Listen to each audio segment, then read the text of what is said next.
भएछ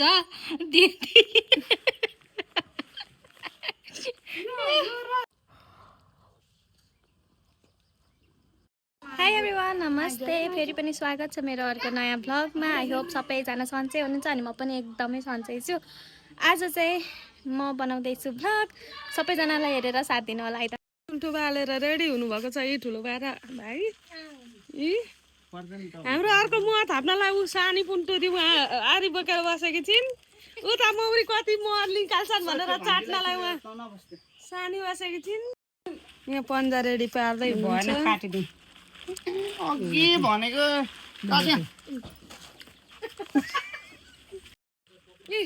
पन्जा लगाएर रेडी हुँदै हुनुहुन्छ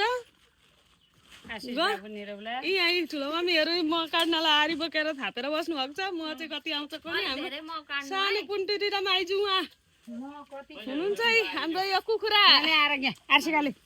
कुखुरा बस्ने घर हुन् यी मौरी पनि यहीँ छ कुखुरा हेर्नु गाइजहरू यहाँ हाम्रो कति छ गाइजहरू कुखुरा हेर्नु यहाँ यी मौरी उडाउँदै हुनुहुन्छ अब राको लगाएर मलाई छेउछेउमा जान डर डर लाग्छ ल ठुलो मम्मीले फेरि उहाँ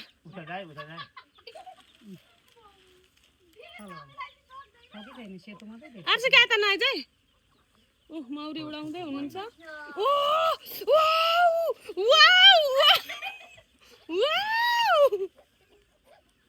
अस्तिको जस्तै वाउ भयो भने गाइजहरू अस्ति त हामीले काट्यौँ भरे लास्टमा बच्चा पार्न थालिसकेछ नि हौ थुक्क बच्चा छ अस्ति काट्नु पर्थ्यो 2 महिना त बल्ल हुँदैछ नि 1 महिनामा काट्नुपर्छ अरे भाइले भनेको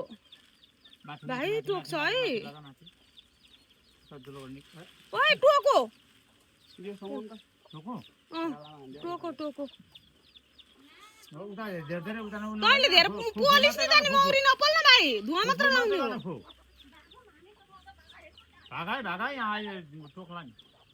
खासै म छैन अनि त त्यस्तै छोडिदिनु चाका अब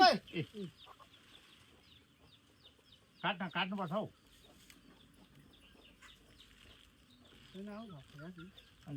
कुखुरालाई नि सिलोइ क्या भित्रतिर भाइ अझै टोक्छ है विचार गरेर गर्ने मुखमा चाहिँ केही लागेन छ एउटाले अनि प्लास्टिक सेतो लाउनु पर्ने थियो नि कस्तो मान्छे रहेछ मुखमै नलगाइ गरेछ हौ यसले त